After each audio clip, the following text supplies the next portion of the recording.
113, 114, 115, 116। जिंदगी भर पेट भरो और कसरत करो, काम धंधा तो कुछ है नहीं तुझे।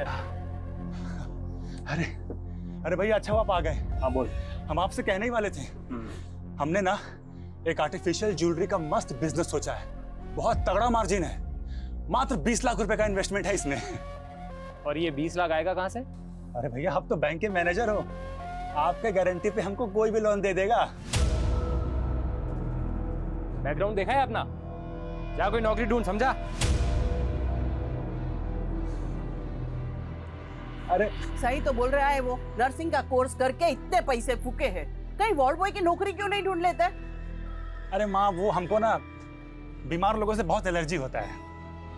तू एक काम करना माँ, हमारे बिजनेस इन्वेस्टमेंट के लिए इस घर को गिरवी रख दे, बाद में कमा के छुड़ा लेंगे ना। तुम्हारे बिजनेस के चक्कर में हम रास्ते पे आ जाए क्या? प्रोग्राम है, जा यहाँ से। औरतों के बीच में क्या कर रहा है बे? तुझे यहाँ बुलाया किसने है? अरे वो तो हम शादी के कामों में हाथ बटाने आए थे, अब हमको क्या पता यहाँ पर हाँ, लेडी संगीत चालू। चल चल बाहर, चलो। ये औरतों के बीच में रहेगा तू? यहाँ से चलो।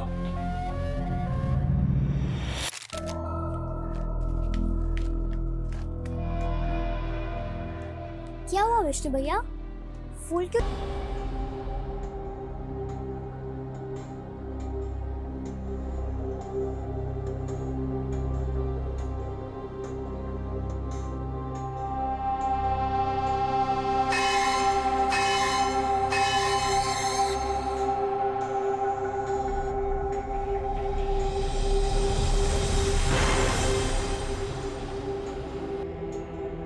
रावी, ये लो तुम्हारी चाय। शुभी, शुभी, बाथरूम में है क्या? नहीं, वो तो यहाँ नहीं है। रात को तुम्हारे साथ ही सोई थी ना? नहीं, वो मेरे साथ नहीं सोई थी। अरे दीदी, हमको भी चाय पिलाइए। शुभी, शुभी, क्या हुआ? शुभी, शुभी कहीं दिख नहीं रही है, अंदर भी नहीं है, पता नहीं कहाँ चली गई। अरे यही कहीं खेल रही होगी, आती ही होगी। क्या हुआ? जीजा जी, शुभी बाहर कहीं दिखी क्या? अंदर कहीं नहीं है। बाहर तो नहीं दिखी हो। अरे तुम चिंता मत करो, हम देख के आते हैं। जी जी आइए। चलो आओ। सूतक तो हमारे यहाँ लगा है। आप रावी बिटिया की शादी पूरा कीजिए।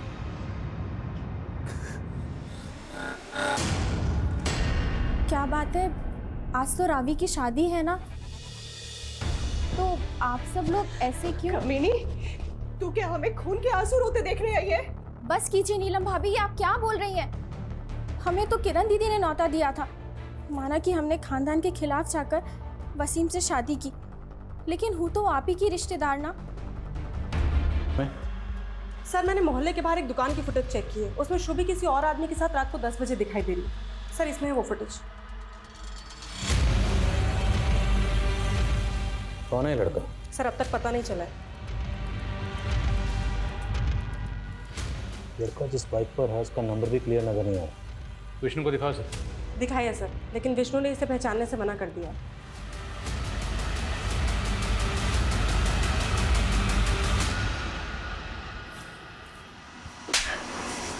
बोला था ना तुझे कि तू वहां नहीं जाएगी। तुमने मुझ पर हाथ कैसे उठाया? आइंदा तुमने मुझ पर रोक जमाने की या हाथ उठाने की कोशिश की ना, तो हम सहेंगे नहीं। तेरी इतनी हिम्मत! बस।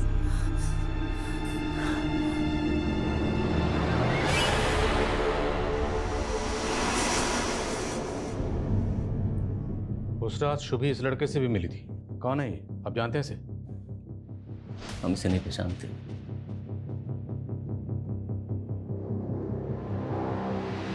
इस कैमरे की पिछले दिनों की फुटेज निकलवाओ।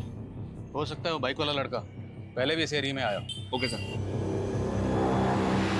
हमें पता चला डॉक्टर राजेश का क्लिनिक बंद है शुभी की लाश मिलने वाले दिन से। कहाँ है वो? सर, उनको तो किसी अर्जेंट काम से गांव जाना पड़ा था। कहाँ के रहने वाले? राजस्थान, बीकानेर के आसपास कहीं। जरा फोन मिलाई, पूछे कहाँ। जी। The number you are trying to call is currently switched off. Sir, phone तो बंद आ रहा है। 12 जुलाई को हमें शुभी की लाश मिली और उसी दिन से ये डॉक्टर गायब है। आप लोगों को कुछ अजीब नहीं लग रहा? क्या मतलब? मतलब ये, क्या डॉक्टर राजेश आपकी बेटी शुभी के साथ ऐसा कुछ कर सकता है? सर हमें तो ऐसा कभी नहीं लगा, लेकिन वो अशोक, वो 20 साल पहले वाली कैसी बात? राजेश के पिताजी ने हमारे पापा को कुछ पैसे उधार दिए थे। हमारे पापा वो पैसे टाइम से लौटा नहीं पाए। फिर कुछ दिनों बाद राजेश के पिताजी को हार्ट अटैक आया और उनकी मौत हो गई। राजेश ने इल्ज़ाम लगाया कि उसके पिताजी पैसों को लेकर टेंशन में थे, इसलिए उनको हार्ट अटैक आया। लेकिन राजेश का मेडिकल में एडमिशन हमें ने कराया था और डोनेशन भी दिया। राजेश ने कभी ये बात कभी दोहराई नहीं। वो तो उल्टा हमें अपनी फैमिली का सदस्य मानता है। पर हो सकता है उसके दिल में अभी भी उस बात की खालिश, लेकिन वो आप लोगों के सामने ना दिखा रहा।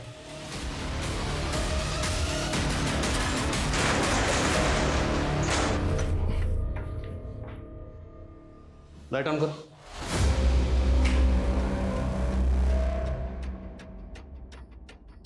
सर ये देखिए, हिडन कैम, सब जगह चेक करो। सर एक ऊपर भी है। इन सारे कैमरास की फुटेज रिट्रीव करो, पता लगाओ ये डॉक्टर है कहाँ। Okay sir. ये पक्का यहाँ पे कोई बड़ा कांड करता होगा।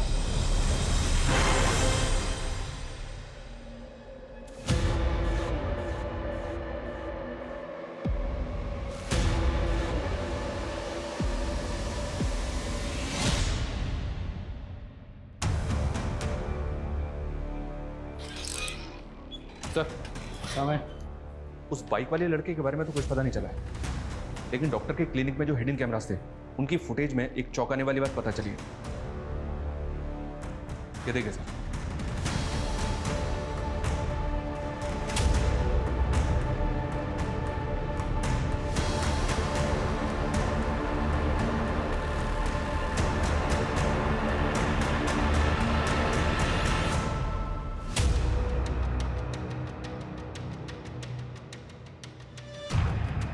इस लेडी को तो मैंने शुभी के घर पे देखा।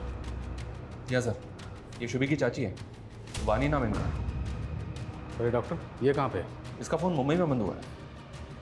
हाँ, मुंबई पुलिस से कांटेक्ट करो और इसकी लोकेशन ट्रेस करो। Okay sir.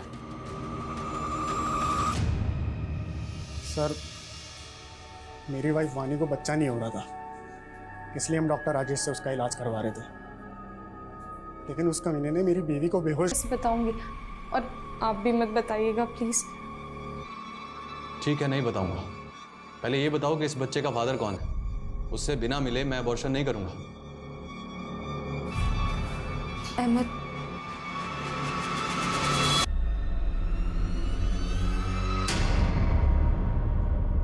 सर मेरी नई नई शादी हुई है अभी, प्लीज़ आप ये बात किसी को मत बताइएगा। बेफिक्र रहिए। आप ये बताइए कि आप अहमद से प्यार करती हैं? हाँ सर, मैं उससे शादी भी करना चाहती थी। आपके घर वाले अहमद को जानते? जी सर। शुभी उस रात अहमद से क्यों मिली थी? ये बात सच में सर मैं नहीं जानती, क्योंकि अबॉर्शन के बाद मेरा उससे कोई कांटेक्ट नहीं था। अहमद रहता कहाँ? आप लोग अहमद को पहले से जानते थे, लेकिन पहले उसे पहचानने से मना कर दी। बेटी की शादी थी, कैसे बताते उसके अफेयर के बारे में रिश्तेदारों को? आप लोगों को पता था ना कि शुभी को रावी और अहमद के अफेयर के बारे में सब कुछ मालूम है। सर शुभी चाहती थी हम दोनों की शादी हो, वो तो पसंद करती थी मुझे। छोड़, ये बता कि उस रात तुमने शुभी को मिलने के लिए क्यों बुलाया था? सर मैंने उसे मिलने नहीं बुलाया था, मैं तो वहाँ रावी को आखिरी बार देखने गया था, लेकिन शुभी ने मुझे वहाँ देख लिया। रावी दीदी नहीं मिल सकती। और भैया आप परेशान मत होइए। चलो बैठो, मैं तुम्हें घर छोड़ देता हूँ। घर पे ड्रॉप किया? हाँ सर, मैंने उसे घर के पास ही छोड़ा था। उसके पास ही छोड़ा था? उसके बाद से वो कभी अपने घर पहुंची नहीं। उसकी लाश मिली तालाब में। सच कह रहा हूँ सर, मैंने उसे नहीं मारा। ये अहमद तो अभी भी अपने बयान पे अड़ा हुआ, जबकि वारदात वाली रात शुभी को विष्णु के बाद रात के 9 बजे आखिरी बार इस अहमद के साथ ही देखा गया था। नहीं सर, मुझे तो ऐसा लग रहा है कि अहमद ही झूठ बोल रहा है। शायद ये शुभी को बेला फुसला के कहीं लेकर गया, पहले उसको बांध के रखा, उसके बाद उसको मार दिया। हो सकता है उसने शुभी को किडनैप इसलिए किया हो ताकि फैमिली पे प्रेशर डाल सके रावी की शादी रुकवाने के लिए। लेकिन फैमिली ने शादी नहीं रोकी, तो हो सकता है उसने इसलिए शुभी को मार दिया कि अब तो रावी की शादी रुकेगी रुकेगी। लेकिन सर अगर मान ले कि अहमद सच बोल रहा है और इसने लड़की को घर के पास ही ड्रॉप किया, अगर इसने शुभी को घर के बाहर ड्रॉप किया था तो 10 साल की बच्ची और कहाँ जाएगी? जाहिर सी बात है घर के अंदर ही जाएगी। तो क्या शुभी घर के अंदर से गायब हुई है? ऐसा कौन करेगा? सर मैंने CDR चेक किया है। उस रात अशोक ने 12:30 बजे किसी को कॉल किया था, उसी नंबर से वापस आधे घंटे के बाद कॉल आया। सर शुभी कह रही थी कि उसके पापा का किसी के साथ चक्कर चल रहा है। कॉल लो बस नंबर पे।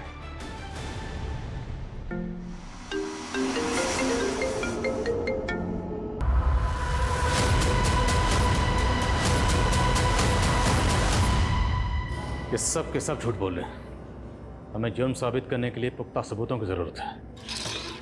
सर हमें हिमाचल पुलिस का फोन आया था। प्रीति जिसको विष्णु भगा के ले गया था वो जिंदा है। प्रीति जिंदा है? जी सर। हिमाचल के खबरों ने बताया कि वो कसोल के एक आश्रम में रह रही थी। हिमाचल पुलिस ने आज ही उसको आश्रम से अरेस्ट किया।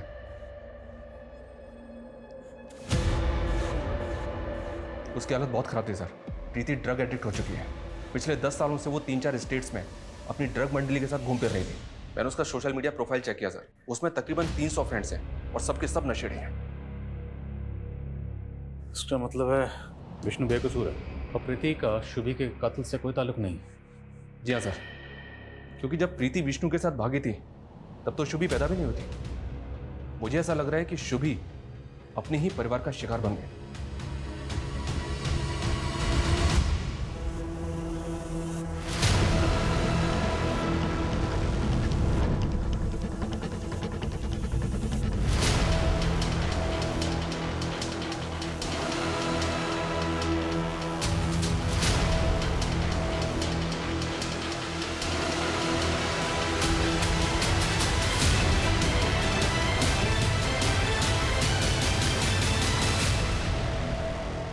सर हमें सर शुभी का मर्डर हुआ 1 महीना हो गया है। पिछले 1 महीने में अलग अलग शहरों में कुछ ऐसे क्राइम्स हुए हैं। इन सारे केसेस का शुभी के केस से क्या कनेक्शन है? गिल्टी प्लेजर्स नाम का एक सोशल मीडिया ग्रुप है सर। इन सारे क्राइम्स का ये कॉमन लिंक है। इस ग्रुप के कुछ लोग न्यूमरोलॉजी, एस्ट्रोलॉजी और टेरो कार्ड रीडिंग से जुड़े हैं। ग्रुप के किसी भी मेंबर को कोई प्रॉब्लम होती है तो वो ग्रुप में शेयर करता है और ग्रुप के कुछ लोग ऐसा सॉल्यूशन बताते हैं जो वाकई में बहुत अजीब है। ये सारे क्राइम्स इन बेवकूफ़ लोगों की वजह से ही हुआ सर। 10 साल की थी, उसके पास तो फ़ोन तक नहीं था, फिर वो ये अकाउंट कैसे ऑपरेट कर रही होगी? इस बात का जवाब तो प्रीति दे सकती है सर, जो इस ग्रुप की मॉडरेटर है।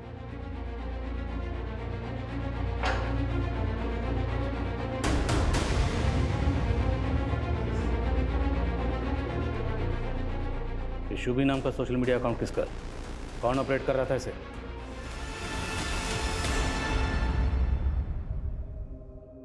इस बार तो सही में माँ बन जाएगी। कॉन्ग्रेचुलेशंस मामी। मुबारक हो मेरे भाई।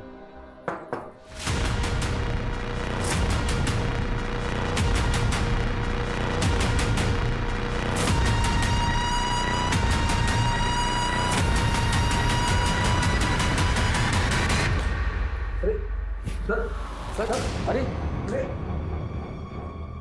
विष्णु और प्रीति का कॉलेज फ्रेंड था ना तो जानता था कि प्रीति जिंदा है। फिर भी जब प्रीति को मारने के इल्जाम में विष्णु अंदर गया तो चुप बैठा रहा। ये क्या बोल रहे हैं आप? प्रीति जिंदा है? जिंदा है और ये तू भी अच्छी तरह से जानता है। गिल्टी प्लेजर ग्रुप, यही नाम है अपने ग्रुप का जिसे प्रीति चलाती है। तू भी तो मेंबर है इस ग्रुप का। अब तू ये बता कि शुभी के नाम से तुमने अपना अकाउंट क्यों बनाया था? शादी से पहले वानी का नाम भी शुभी था। शुभी के पैदा होने पर वानी ने उसको ये नाम दिया था। मैं अपनी बीवी के नाम से अकाउंट चला रहा था। अशोक के फादर ने तुझे गोद लिया। अशोक ने तुझे सगे भाइयों की तरह प्यार किया और तुमने उसी की बेटी को मार डाला। क्यों? क्योंकि तेरी अपनी औलाद नहीं हो रही थी और तूने इस प्रॉब्लम का सॉल्यूशन पूछा उस ग्रुप में। यही सच है ना? शर्मा, ये तेरी पूरी चैट हिस्ट्री।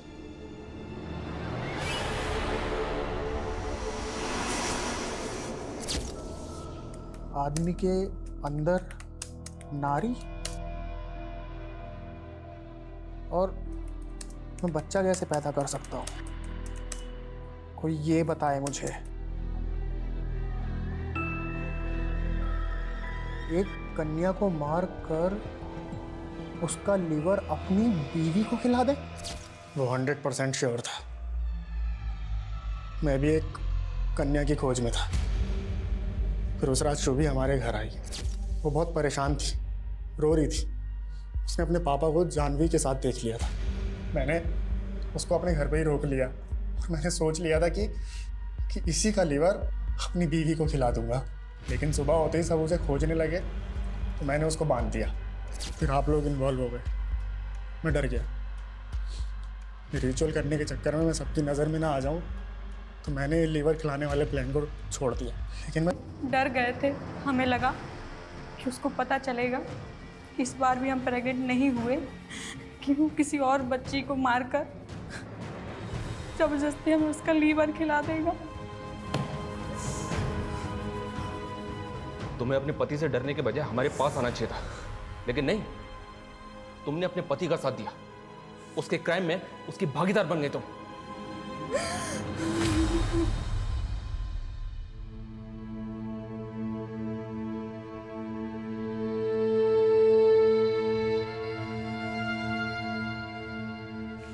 ऐसा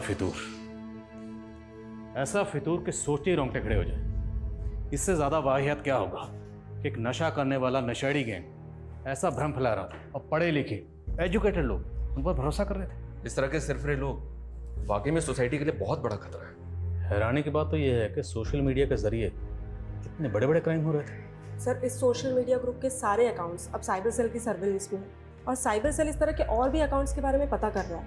लेकिन ये सिर्फ साइबर सेल की नहीं, हम सब की कलेक्टिव रिस्पॉन्सिबिलिटी है। हमें भी कुछ ऐसे कदम उठाने होंगे जिससे लोगों को जागरूक किया जा सके, सतर्क किया जा सके, ताकि वो इस तरह के social media account, social media group से बचें। और अगर उन्हें कोई सोशल मीडिया अकाउंट या ग्रुप सस्पिशियस लगे तो तुरंत इसकी रिपोर्ट करें, वरना लोग ज़्यादातर सोचते ही रह जाते हैं और जुर्म घट जाता है।